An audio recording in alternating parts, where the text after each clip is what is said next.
La parabole des 10 vierges, que l'on trouve dans Matthieu 25, illustre une leçon profonde sur la préparation et la vigilance dans l'attente du royaume des cieux.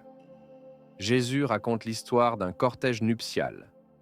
10 jeunes femmes sont chargées d'attendre l'époux pour son arrivée, chacune avec une lampe pour éclairer le chemin. 5 d'entre elles sont sages et ont prévu suffisamment d'huile, tandis que les 5 autres, folles, n'en ont pas assez. Lorsque l'époux tarde à venir, les lampes des folles s'éteignent, alors que les sages restent prêtes avec leurs lampes allumées. Quand l'époux arrive enfin, les vierges folles supplient les sages de partager leur huile. Mais celles-ci refusent, disant qu'il n'y en aurait pas assez pour toutes. Les folles partent alors acheter de l'huile, mais pendant leur absence, l'époux entre avec les vierges sages à la fête de mariage. À leur retour, les folles frappent à la porte, mais l'époux leur répond « Je ne vous connais pas ». Cette parabole souligne l'importance de la préparation et de la vigilance spirituelle. La lampe symbolise la lumière, alimentée par l'huile, qui représente la sanctification et le travail intérieur du disciple. Pour comprendre cela, il faut observer le processus de fabrication de l'huile d'olive. La première étape consiste à récupérer de bons fruits et à les nettoyer. Le disciple est comparé à un arbre portant du fruit. Matthieu 3,7 dit « Voyant venir à son baptême beaucoup de pharisiens et de sadducéens, Jean le Baptiste leur dit « Race de vipères, qui vous a appris à fuir la colère à venir?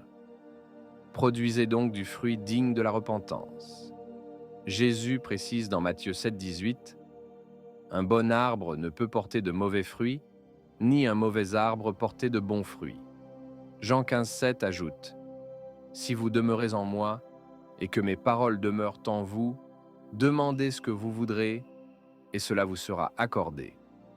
Si vous portez beaucoup de fruits, c'est ainsi que mon Père sera glorifié, et que vous serez mes disciples. » Matthieu 3,2 rappelle l'urgence du changement. Changez d'attitude, car le royaume des cieux est proche. Ce changement produit des fruits bénéfiques, mais ce n'est que le début du processus de purification et de sanctification, symbolisé par la production de l'huile. La deuxième étape est de broyer les olives, c'est-à-dire de faire souffrir le fruit pour en extraire l'essence.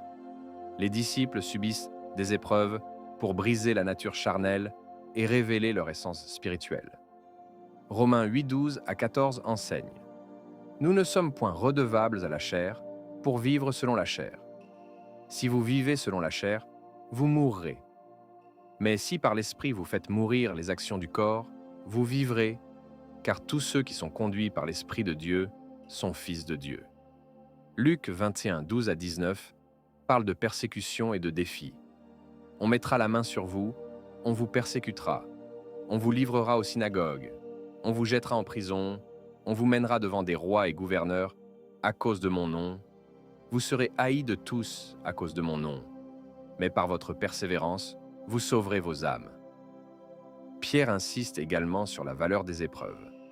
1 Pierre 1, 6 à 7 dit « C'est là ce qui fait votre joie, quoique maintenant, pour un peu de temps, vous soyez attristés par diverses épreuves, afin que l'épreuve de votre foi, plus précieuse que l'or périssable éprouvé par le feu, ait pour résultat la louange, la gloire et l'honneur lorsque Jésus-Christ apparaîtra. » Zacharie 13, 8 à 9 prophétise « Dans tout le pays, 2 tiers seront exterminés et périront, et le tiers restant sera mis dans le feu et purifié, comme on purifie l'argent.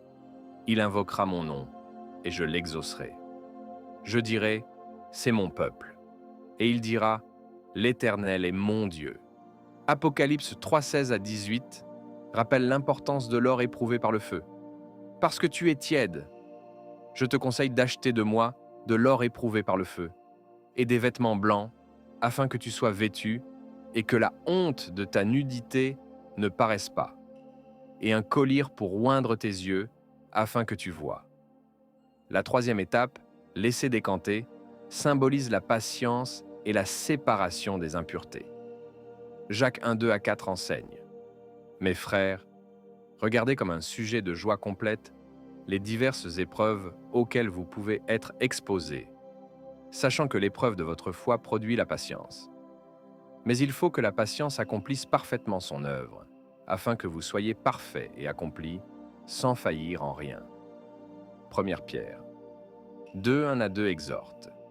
Rejetant toute malice, toute ruse, la dissimulation, l'envie et toute médisance, désirez comme des enfants nouveau-nés le lait spirituel et pur, afin que par lui vous croissiez pour le salut, si vous avez goûté que le Seigneur est bon.